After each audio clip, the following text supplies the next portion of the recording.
Correction de l'exercice numéro 62, j'ai reproduit la figure ici, le point A coordonnées -1, -2, B 3, 3 et C de coordonnées 5 et -3. Et j'ai tracé déjà les vecteurs AB et BC. On nous demande de tracer, de construire un vecteur U qui est égal à 3/4 de BC. On ne nous dit pas où il faut le dessiner. On ne sait pas si c'est à partir de B, peu importe. Donc je peux simplement écrire ici dans GeoGebra, donc le vecteur BC, c'est le vecteur U1 ici. Donc en fait, je peux simplement écrire, bien, tu vas me tracer un vecteur U qui est égal effectivement à 3/4 du vecteur U1, donc fois U1. Voilà. Bon, il me l'a tracé à partir de haut. Si je veux, je peux en tracer un à partir de B.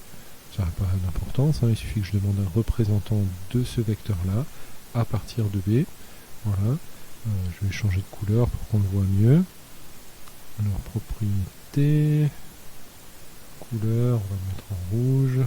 Voilà, donc il est tracé ici. Il n'apparaît peut-être pas en rouge d'ailleurs sur votre écran. Ça n'a pas d'importance, donc voilà, il a été tracé ici. Par contre, il ne faut peut-être pas que je l'appelle V. Je vais l'appeler autrement. Renommer, on va l'appeler U'. Voilà, c'est le même que le vecteur U, ici à partir de B, ici, voilà. Et vous avez du coup la réponse à la question la question 3, lire les coordonnées. Donc les coordonnées sont écrites directement par GeoGebra, hein, 1,5 moins 4,5, que vous partiez du point O ou que vous partiez du point B, c'est pareil. Donc je me déplace de 1,5 vers la droite et je descends de 4,5. Voilà, ensuite je fais pareil avec les autres, donc il faut tracer un vecteur V qui est égal à -1/2 fois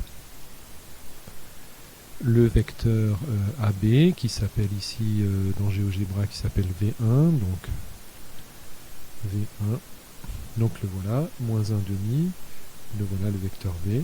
Bien sûr, comme tout à l'heure, si je veux, je peux le dessiner à partir de A ou à partir de B, peu importe. Quoi qu'il en soit, vous avez les coordonnées qui sont donc -2, je pars du point O, -2 et -2,5.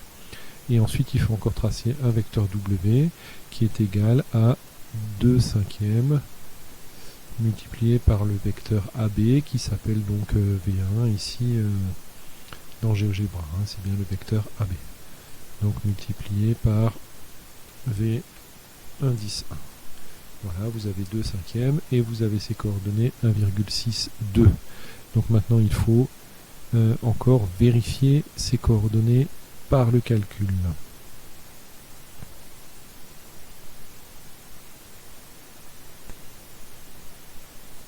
Alors, par le calcul, allons-y. Donc, on est toujours dans l'exercice 62. Donc, j'ai le vecteur BC. Je peux lire ces coordonnées sur le graphique. Hein, je n'ai pas d'autre choix de toute façon que de les lire. Donc, les coordonnées du vecteur BC sont 2 vers la droite et 6 vers le bas. Donc, 2 moins 6. Le vecteur U qui est égal à 3/4 du vecteur BC a donc pour coordonnées bien 3/4 des coordonnées de BC, c'est-à-dire 3/4 fois 2, ce qui fait 3/2 ou 1,5, et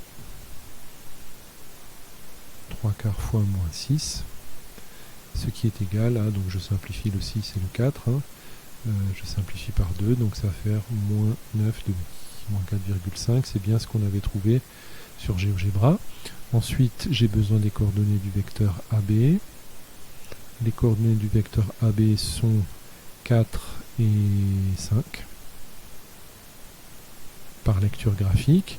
Et donc le vecteur V qui est égal à -1/2 de AB a donc pour coordonnées -1/2 les coordonnées de AB, c'est-à-dire -1/2 fois 4, ce qui est égal à -2, et -1/2 fois 5, bien ce qui est égal à -2,5 ou -5/2, c'est bien ce qu'on avait trouvé sur GeoGebra. Et le vecteur W qui est égal à 2/5 de AB a pour coordonnées 2/5 des coordonnées de AB, donc 2/5 fois 4, ce qui est égal à 8/5. On avait trouvé 1,6, c'est bien ça, et 2/5 fois 5, ce qui est égal à 2. Donc on retrouve bien les coordonnées qu'on avait vues sur GeoGebra. Voilà pour cet exercice 62.